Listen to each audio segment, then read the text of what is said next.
বন্ধুসকল নমস্কাৰ। আজি এটা নতুন ভিডিঅ' লৈ আপোনালোকৰ ওচৰত আহিছোঁ। বেচিক 5 বা মূলাং 5 এই বিষয়ে আজি আপোনালোকৰ ওচৰত আলোচনা কৰিম। বন্ধুসকল, আপুনি 5 তাৰিখ বা 14 তাৰিখ বা 23 তাৰিখে জন্ম হৈছে নেকি? যদি আপুনি 5 তাৰিখ বা 14 তাৰিখ বা 23 তাৰিখে জন্ম হৈছে, তেতিয়াহ'লে আপোনাৰ মূলাং 5 হ'ব। তাৰমানে আপোনাৰ বেচিক নাম্বাৰ 5 হ'ব।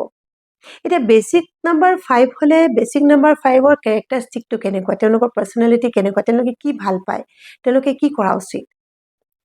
বেচিক নাম্বাৰ 5ৰ কেৰেক্টাৰ হ'ল যে তেওঁলোকে খুব সোনকালে নিজৰ কেৰিয়াৰটো গঢ়িব বিচাৰে,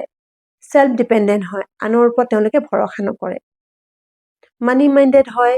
মাল্টিপল ব্যৱসায় তেওঁলোকে কৰিব বিচাৰে। তাৰোপৰি তেওঁলোকে নিজৰ কেৰিয়াৰত যদি ভাল এটা বিজনেছো থাকে, চাকৰিও থাকে, তেতিয়াও কিন্তু তেওঁলোকৰ বেক অফ দ্য মাইণ্ড ব্যৱসায় এটা কথা সদায় ভাবি থাকে। ৰিলেশ্যনশ্বিপৰ ক্ষেত্ৰতো তেওঁলোকৰ এটা খুব সুন্দৰ এটা ৰিলেশ্যন দেখা পোৱা যায়, কিন্তু তেওঁলোকৰ মাল্টিপল ৰিলেশ্যনৰ লগত জড়িত হৈ পৰে যদি নিগেটিভ বেচিক নাম্বাৰ থাকে। এতিয়া বন্ধুসকল,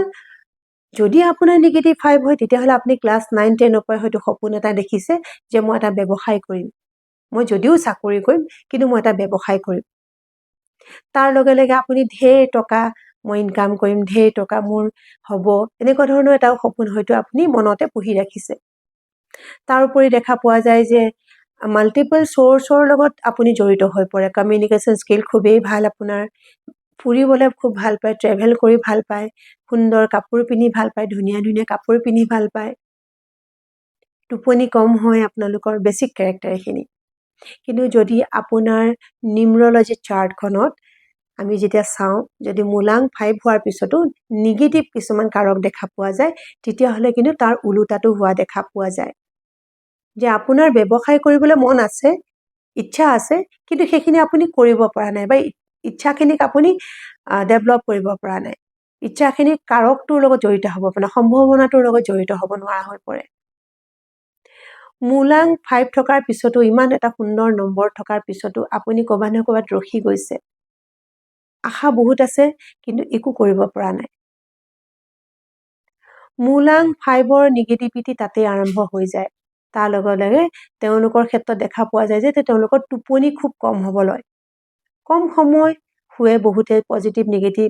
দুইটাই কম সময় শুৱে, কিন্তু পজিটিভ মূলাংসকলৰ দেখা পোৱা যায় যে তেওঁলোকে যদি 6 ঘণ্টাও শুইছে তেওঁলোকে কিন্তু প্ৰব্লেম নহয়, কিন্তু যদি নিগেটিভ মূলাংক হয় তেতিয়াহ'লে কিন্তু তেওঁলোকে ইচ্ছা কৰিব টোপনি যাবলৈ, কিন্তু তেওঁলোকৰ টোপনি কমপ্লিট নহ'ব।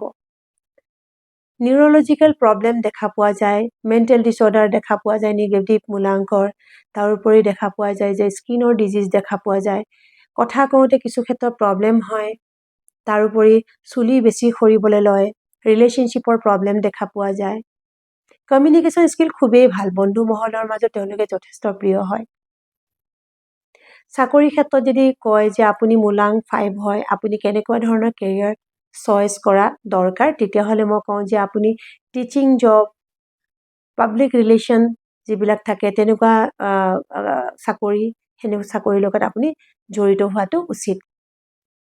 তাৰোপৰি আপুনি যদি ব্যৱসায় কৰে, হোটেল ব্যৱসায়, কিতাপৰ ব্যৱসায় বা বুক ষ্টল হওক, অথবা ট্যুৰ এণ্ড ট্ৰেভেলৰ ব্যৱসায় হওক, ট্ৰেভেল ৰিলেটেড যিকোনো ব্যৱসায় আপুনি জড়িত হৈ যাব পাৰে। মূলাং 5 সকলৰ এটা বস্তু খুবেই দেখা পোৱা যায়, সেইটো হ'ল যে তেওঁলোকে ৰাতি যেতিয়া শুব, যিটো নিগেটিভ মূলাং, ৰাতি শুলে তেওঁলোকৰ ইলিউজন কিছুমান তেওঁলোকৰ মূৰত আহি যায়, বিভিন্ন চিন্তা তেওঁলোকৰ মূৰত সোমাই পৰে, টোপনি যাব বিচাৰিব, বিভিন্ন চিন্তা আহিব, মাজে মাজে বেয়া সপোন দেখিব, মাজে মাজে এনেকুৱা ফিল হ'ব যে কিবা এটা বস্তু মোৰ কাষেদি পাৰ হৈ গৈছে, যিটো আচলতে যোৱা নাই, কিন্তু তেওঁলোকৰ লাগি থাকিব, ইলিউজন লাগি থাকিব। তাৰোপৰি দেখা পোৱা যায় যে তেওঁলোকৰ চুলি খুব সোনকালে সৰিব লয়, স্কিনৰ প্ৰব্লেম হয়, বন ডিজিজ কিছুমানো হয় দেখা পোৱা যায়। লগতে পাহৰা শক্তিটো খুব বাঢ়ে যদি মূলাং 5 নিগেটিভ হৈ আছে। তেওঁলোকে স্বনিৰ্ভৰশীল হয়, সেল্ফ ডিপেণ্ডেণ্ট হয়, কাৰো ওপৰত আশা নকৰে, খুব সোনকালে কেৰিয়াৰ ষ্টাৰ্ট আপ কৰে। আনে যদি 27-28 বয়সত তেওঁ ষ্টাৰ্ট কৰিছে, কিন্তু মূলাং 5 সকলে কেৰিয়াৰ ষ্টাৰ্ট আপ 22-23 বছৰ বয়সৰ পৰাই কৰিবলৈ আৰম্ভ কৰি দিয়ে, লাগিলে সৰুৱে হওক। গতিকে খুব পজিটিভ হয় মূলাং 5 বুলি ক'লে আমি খুব পজিটিভ এটা তেওঁলোকৰ ডেভেলপমেণ্ট দেখা পোৱা যায় কিন্তু যদি নিগেটিভ হৈ আছে তেতিয়াহ'লে কিন্তু আপোনাৰ বেন বজাই দিয়ে বুলি কোৱা হয় যে বহুত কিছুমান মাল্টিপল সমস্যা দেখা পোৱা যায় যেনেকৈ স্কিনৰ প্ৰব্লেম টোপনিৰ সমস্যা বেয়া সপোন দেখিব আপুনি ৰাতি আপুনি ভুল বকি থাকিব মেণ্টেল ডিছঅৰ্ডাৰ কিছুমানো দেখা পোৱা যায় তাৰপৰা ডিপ্ৰেশ্যন এনজাইটি কিছুমান দেখা পোৱা যায় অকণমান ঈৰ্ষা ভাৱটো বেছি দেখা পোৱা যায় যদি নিগেটিভ হৈ যায় তেতিয়াহ'লে কি কৰিব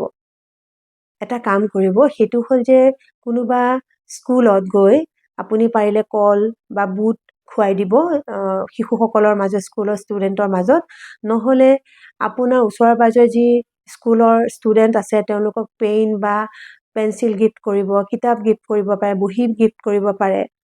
এনেকুৱা কাম কৰিব আৰু আপুনি নিজে সেউজীয়া কাপোৰ আৰু সেউজীয়া বিচনা চাদৰ বা সেউজীয়া কালাৰৰ পৰা অকণমান বিৰত থাকিব যদি আপোনাৰ নিগেটিভ কিছুমান কাৰক দেখা পাই আছে বা মই কোৱা ধৰণৰ হৈ আছে আন এটা কাম কৰিব সেইটো হ'ল যে আপুনি চৰাইক বুধবাৰ দিনাখন সেউজীয়া মগু খুৱাব চেষ্টা কৰিব ফিডিং কৰাব চৰাইক সেউজীয়া মগু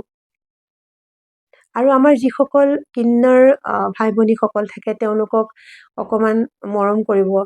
কেতিয়াবা পাৰিলে কিবা এটা গিফ্ট কৰিব পইচাই হওক বা কাপোৰ কানিয়ে হওক বা খোৱা বস্তু এটাই হওক তেওঁলোকক নেগলেক্ট নকৰিব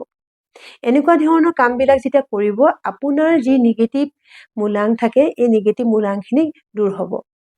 নিগেটিভ মূলাংকৰ বিষয়ে আৰু বিশেষভাৱে বহলাই পিছলৈ ভিডিঅ' বনাম কিন্তু এটা কথা আপোনালোকৰ জানি ল'ব যে নিগেটিভ মূলাং বা পজিটিভ মূলাংকৰ কথা যিখিনি ক'লোঁ এইখিনিৰ ওপৰত আপোনালোকে নিজে চাব যে পজিটিভিটি যদি আছে তেতিয়াহ'লে আপোনালোকৰ কেৰিয়াৰ সোনকালে ষ্টাৰ্ট আপ হ'ব আপোনালোকে ব্যৱসায় কৰি ভাল পাব চাকৰি থাকিলেও বেকআপ দ্য মাইণ্ড ব্যৱসায়ৰ কথা ভাবি থাকিব কৰি থাকিব টকাৰ কোনোদিনে অভাৱ নহয় ক'ৰবাত নহয় ক'ৰবাত টকা মেনেজ হৈ থাকিব মেনেজ মাষ্টৰ বুলি কোৱা হয় মূলাং 5 সকলক গতিকে ক'ৰবাত নহয় ক'ৰবাত আপোনালোকে মেনেজ কৰি থাকিব হাত খালী কেতিয়াও নাথাকে কিন্তু আপোনালোকৰ উচ্চ আকাংক্ষী হয় টকাৰ প্ৰতি যে মোৰ ঢেৰ টকা হ'ব মোৰ মাল্টিপল চ'ৰ্চ হ'ব য'ৰ পৰা মই টকা আনিম কিন্তু বাকী বাৰ্থ চাৰ্টখনতো বাকী নম্বৰবোৰ চাব লাগিব যে কেনেধৰণে সেই বস্তুবোৰ আছে গতিকে গোটেইখিনি চোৱাৰ পিছতে গম পোৱা যায় আচলতে বেছিক নাম্বাৰ বুলি ক'লে কি কোৱা হয় তথাপি মূলতে থুলমূলভাৱে যদি আমি কওঁ যে মূলাং 5 সকলৰ কাৰণে এইখিনি হ'ল তেওঁলোকৰ বেছিক কেৰেক্টাৰ একদম স্পষ্ট কেৰেক্টাৰ বাকী বহু কথা ক'ব পাৰি যিবোৰ যুক্তিৰে লজিকেলি আমি হয় নহয় আমি কিছুমান কাৰকত পৰি যাওঁ গতিকে আপোনালোকে এই বস্তুৰ ওপৰত বিশ্লেষণ কৰি চাবচোন খুব সুন্দৰ খুব ভাল লাগিব আপোনালোকৰ আৰু যিখিনি উপায় দিছোঁ এই উপায়খিনি কৰি চাওক ডেফিনেটলি গেৰেণ্টি দি কৈছোঁ যে ইয়াৰ পৰা আপোনালোকৰ যথেষ্ট পজিটিভিটি আপোনালোকে দেখা পাব ধন্যবাদ থাকিলে